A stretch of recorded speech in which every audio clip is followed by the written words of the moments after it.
Hello, everyone, and welcome to our special live stream all about space, sustainability, and thinking about human settlements on the moon's surface. I'm Donna Guerin, founder of Global Lighthouse Studios. We connect teachers and students all over the world through the lens of music and the arts. And I'm excited today to be able to have our special guest, Qurrat-ul-Ain Cheema. She is the CEO of Gen 2, who's joining us today as one of our expert voices connecting sustainability to the future. Qurrat brings a forward-thinking perspective of how innovation, systems design, and responsible resource use shape the cities we build on Earth and beyond. Today, she'll help our students think deeply about what it would take to create a sustainable lunar city as they design and model what life on the moon could look like if humans were able to live there. Her work reminds us that whether we're planning cities on our planet or imagining new ones on the moon, sustainability, equity, and thoughtful design must always come first. Please join me in welcoming her, and you can go ahead and take it away. Thank you so much for being here. Thank you, Donna, for the introduction and for the invitation. Good morning, everyone, and thank you again, Donna, for the introduction, for bringing us all together from academia, from different academic institutes, and from industry, from all across the globe. That is really a great effort. So it's an honor to speak about the topic that once belonged purely to the science fiction, but is rapidly becoming an engineering, architecture, and geopolitical reality, sustainable lunar city that we are going to talk about.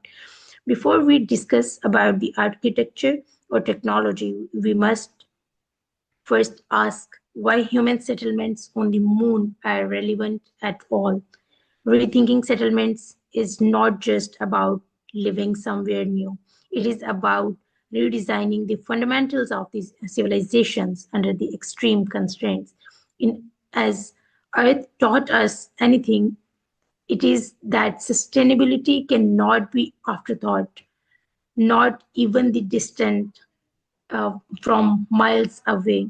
So let's explore together about what sustainable cities should look like, how our Earth actually started, and why we consider sustainable cities while we are going to resettle the humans on any other planet.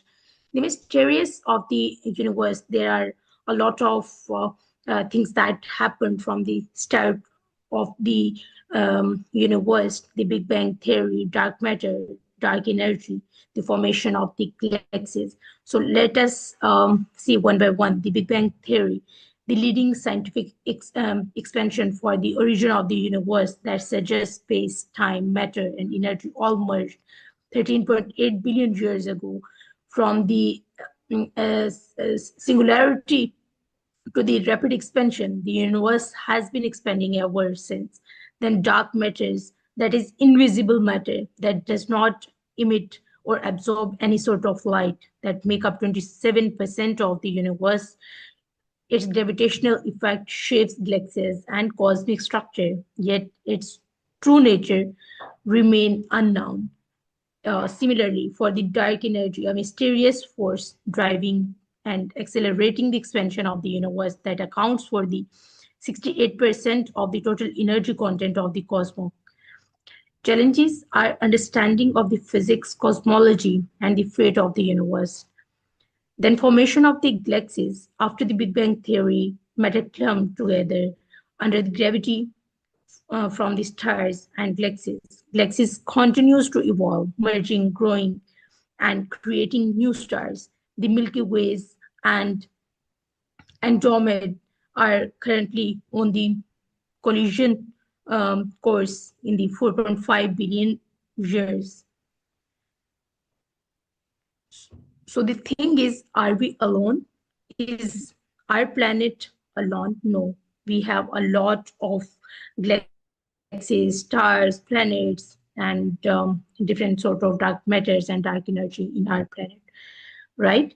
So our planet exists within a vast and dynamic universe filled with stars, galaxies, and exoplanets, and unseen components such as dark matter and dark energy. We are one species on one planet in the universe that is overwhelmingly larger than once we believed. So the thing is why we are moving towards the moon and what is its influence. The moon controls tides, stabilize Earth's climate. If we look from towards moon from the Earth, it stabilizes Earth's climate and has shaped life on our planet for billions of the years. Now, in the 21st century, it is also becoming the platform for the science, energy, exploration, and eventually sustainable human settlements. I will share about all the plans and all the um, space projects that different countries are doing, and that is not started from today. It has been started from early 1950s. The thing is why we need to rethink about the settlements beyond Earth. Extreme environments demand closed loop systems, circular economy, zero waste, efficient water use, renewable energy at scale. These innovations can reshape sustainability back to the earth. But for now, we have done a lot more on the earth that there might not be coming back towards the normal natural earth the way we have received it. So when we look at the architecture of the lunar city, once we are going to develop it, what things we have to consider: functionality, survivability, and livability. For functionality, a lunar city must serve economic and scientific functions that includes mining ice for the water and fuel manufacturing components, using the in situ materials, astronomical observations over the pristine conditions, and hosting the industries that are not feasible on the earth. It also includes the scientific research on the biology, psychology, medicine, and material science, and reduce the gravity, because on moon the gravity is not similar to the gravity as we experience on the earth. We do not have enough resources like air, water, productivity of the land to produce the food for manufacturing. We do not have the mining and extraction technology over there. So we have to build the things from earth and we have to transport it to the moon. For the survivability, the moon is hosting, it has no atmosphere. Radiation levels are high, thermal swings range from 100 degrees above boiling and 150 degrees below freezing. Dust is abrasive and toxic. To survive, a lunar city must integrate shielding and pressurizing the energy storage and closed loops, recycling at the unprecedented levels.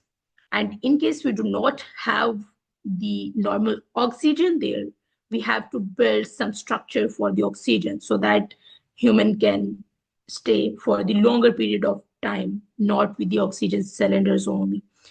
Just like on Earth, we have our water bodies, we have the photosynthesis through the plants.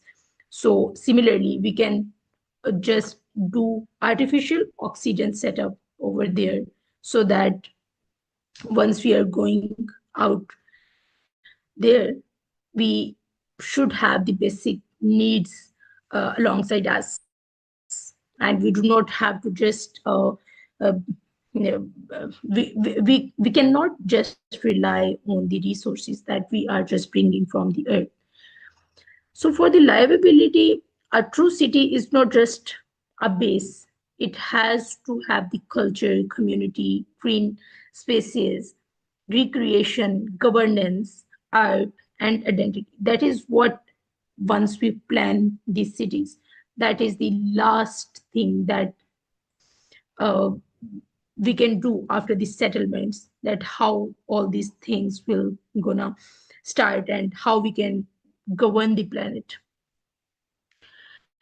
So the moon will challenge our assumptions about the architecture, social structure, and psychology. What does a park look like? without atmosphere? How do we simulate seasons, day-night cycles, and uh, rhythms? These questions are not trivial, they are existential over there. So, for the sustainability, the core lesson from the earth that we have learned, I'm sure, Donna, you have been tracking our progress from Global Engineering Network for Innovation and Intelligence. We have been into the sustainability from past 7 to 8 months, and we have been building the capacity of youngsters, building the capacity of the early career professionals and the experts around United Nations frameworks, Convention of Climate Change, and United Nations um, SDGs, Sustainable Development Goals. And we have seen that on Earth, although we have already set several goals, those goals are not on track. We have to put a lot of effort to do the development on this sustainable track, because previously we have done a lot of development in the global north and even in the global south that was high carbon development that is directly impacting our planet. And once we are going to start this settlement, just like we start any city, whenever we do any city planning or any urban planning, we mostly use the best practices and best models from all across the globe. The bestest of the model is going to be implemented for any of the new urban cities. Similarly, if we are going to start cities on another planet, the things that we have learned from our mistakes over here, we do not have to repeat it. We have to go for the more sustainable ways over there. So for that, for clean energy resources, definitely um, moon have their own uh, uh, moon have their own capacity to charge and their own capacity to build the electricity. Just like on Earth, we do solar panels, and there are some tidal wave energy as well. And there are a few solar panels who can also produce the electricity through the lunar. So similarly, they can also produce the electricity over there. Then food production is one of the major things. When you do not have carbon dioxide, you do not have enough water, you do not have the fertile land, you do not have the other environmental factors, temperature, pressure, humidity, soil salinity, and soil productivity, fertilizers. We do not have things like that. So definitely this is one thing that we have to consider. Remote and autonomous healthcare, where there are humans, where there is life, the health came in. So we need some remote healthcare out there, material science and circular manufacturing.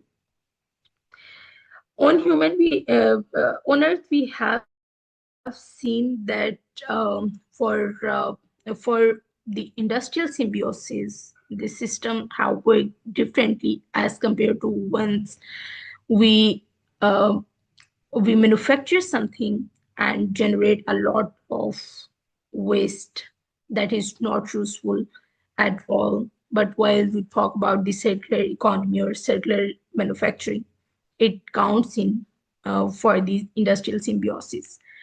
Then AI that is rapidly growing on Earth, AI driven maintenance ecosystems that we have to integrate on the Earth, and as well as countries that are planning for the projects on the moon or for the ways towards moon, they are integrating AI driven models for the maintenance ecosystem for their spaceships and spacecrafts.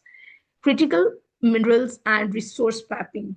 So that is one of the core thing that we can do for any other planet, not only from moon, from Earth, but from other planets as well.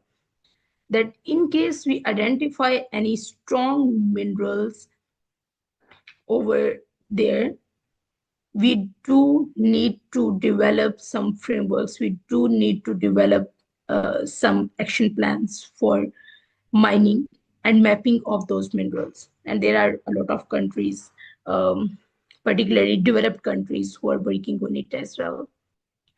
Then surgical robotics. So it is again the one that we talk about on the healthcare, the third point. It directly aligned with that.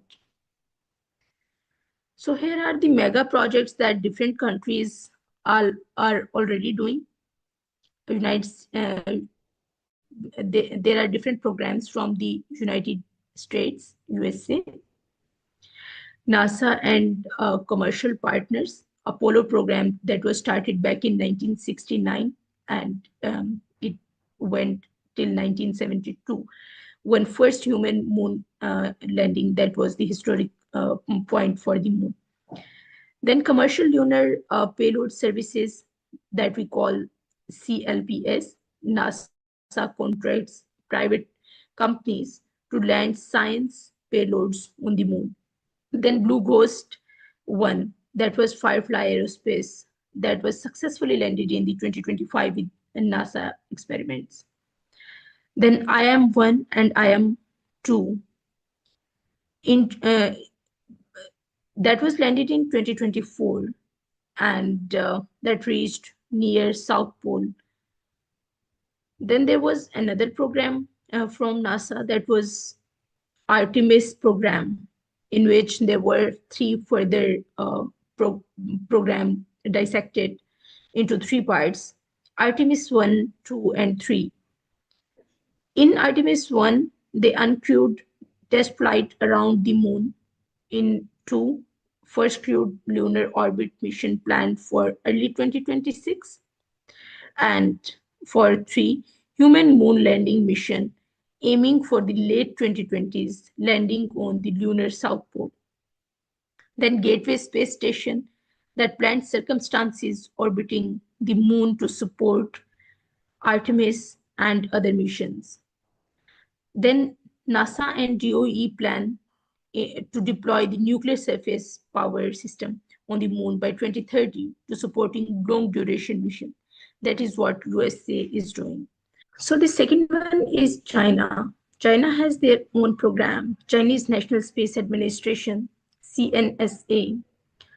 Under CNSA, they have done 5 different programs. Shang-Yi 1-2, that was for the lunar orbiters. Shang-3 and Yutu rover, first lander with rover on the moon surface back in 2013. Then Zhang'e E4 and Yutu 2, that was first far-side landing and rover 2019, and that is still operational. Shang E5, that brought back lunar samples back in 2024. Then there are a few planned missions from China, that is Shang E7, that is planned for 2026, and Shang E8, that is planned for 2029. And in Shang E7, they have planned for the orbiter plus lander plus rover plus hoping a rope to the lunar South Pole. And for Shang E8, technology demonstration for the in situ resource use and base preps.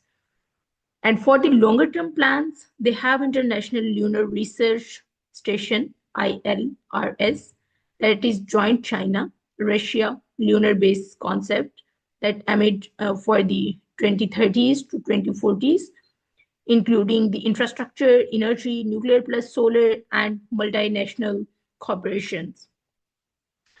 So they have already started the working on the fundamentals for building the space for human settlements.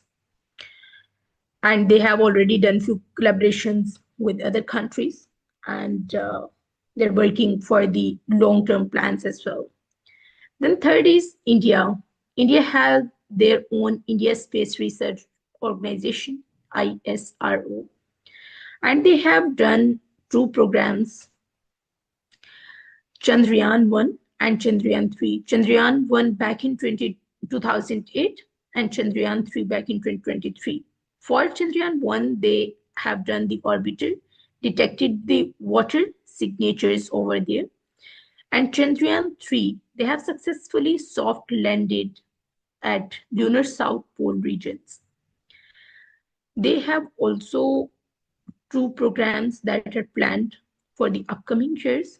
Chandrayaan-4, that is for the lunar sample return mission with the multiple modules that is aiming to launch in 2027, and Lunar Polar Exploration Mission, LUPEX, ISRO JAXA collaboration lander, plus rover near the South Pole that they have planned for 2028 to 29.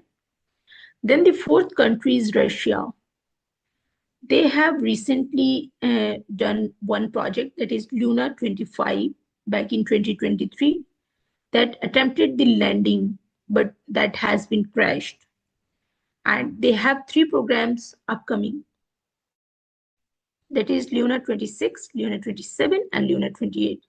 Luna 26 is planned for 2027, and for that they are planning to lunar orbiter for mapping the communications relay. And for Luna 27, it is planned for 2029 to 2030. That is planned for the polar lander to detect lunar volatilities. And Luna 28, that is planned for the post 2030, and that will be for the sample return mission concept. Then the other country is Japan, that is working on Japan Aerospace Exploration Agency, JAXA. It has completed one project, that is SLIM, Smart Lander for Investigating Moon. And they have completed that plan in 2023 for the successful lander mission. They have planned two other projects, that is LUPEX, joint mission with the India, and the Selene 2, and there are few other, that is for the orbiter lander ideas in conceptual stages. Then South Korea. South Korea has done one project that has proposed the lunar lander and robotic mission with development ongoing, and they do not have definitive launch date announced yet, but they are planning for that. Then United Arab Emirates, they have done few collaborative projects with other partners for the rover mission, that is Rashid rover series, and UAE series of the lunar rover development. Future rovers like Rashid 2 planned for the launch. And then collaboration, there are several collaboration programs for UAE involvement in the NASA Artemis Accords and contributions to the Gateway Lunar Station planning. Then Singapore and other private sector are working on the ZOX lander, that is a private lunar lander under development. And there are multiple international corporations and accords. Many countries like UK, Canada, Italy, Brazil, they are collaborating on the lunar science and lunar projects. And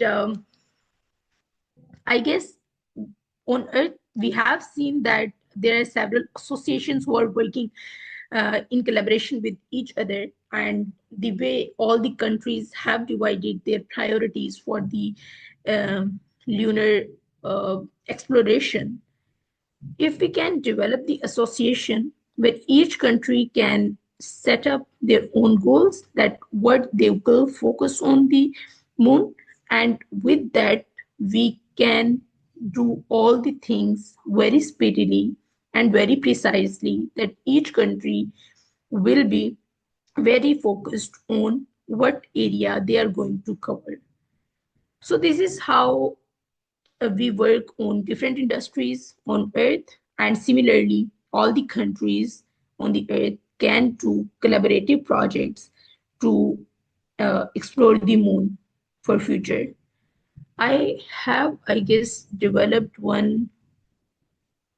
Yeah, uh, that is just a quick table in case anybody want to just quickly check into the countries, what they are doing, what their missions are, what their purposes are, what is the expected date for their projects. So that is what I have just prepared for this um, lunar sustainable cities. Apart from that, um, there are a lot of things that are happening on moon already, but for development there are few scientists who or aerospace engineers, aeronautics, who are saying that we have already started the development on the moon, but there are some counterpart uh, statements uh, that deny on the development of the moon on the moon. So we cannot exactly say about the development is already started or they are going to start, but what we have to do, we have to check all the feasibilities, all the possibilities before going to start for the development. And for sure we cannot go for the in situ, and we cannot go for the production from the raw material from all over from the moon. It will take a lot of time to start from the earth and just bringing all the things from the earth and just do the uh, assembly over there, and then they can build up a few things over moon for the cities. So these are few programs I have shared. You can see that, and apart from that, I will share with you few YouTube video links. Those who have already explored a lot of um, developments across the moon from NASA and from other aerospace companies. So our audience can also watch those videos for better understanding and for the status quo of the development on the moon. And in case they will have any question, I would like to respond to that. And once again, Rona, thank you so much for the invitation. I really enjoyed delivering this lecture on your platform. You are working amazingly, and I hope all the best for the future collaborations and future events and workshops as well. Thank you. Thank you so much for being here today. We really appreciate introducing experts to our students who are doing real work in real time. And so we are so thankful that you were here today to share some things with students about some considerations when they're building their models of their lunar cities. Really appreciate you being here today. It was wonderful to have you, and we welcome you back anytime as we do a great deal of work with the SDGs, and we would love to have you back and speak to our students. So thank you again, everyone, for being here today, and we look forward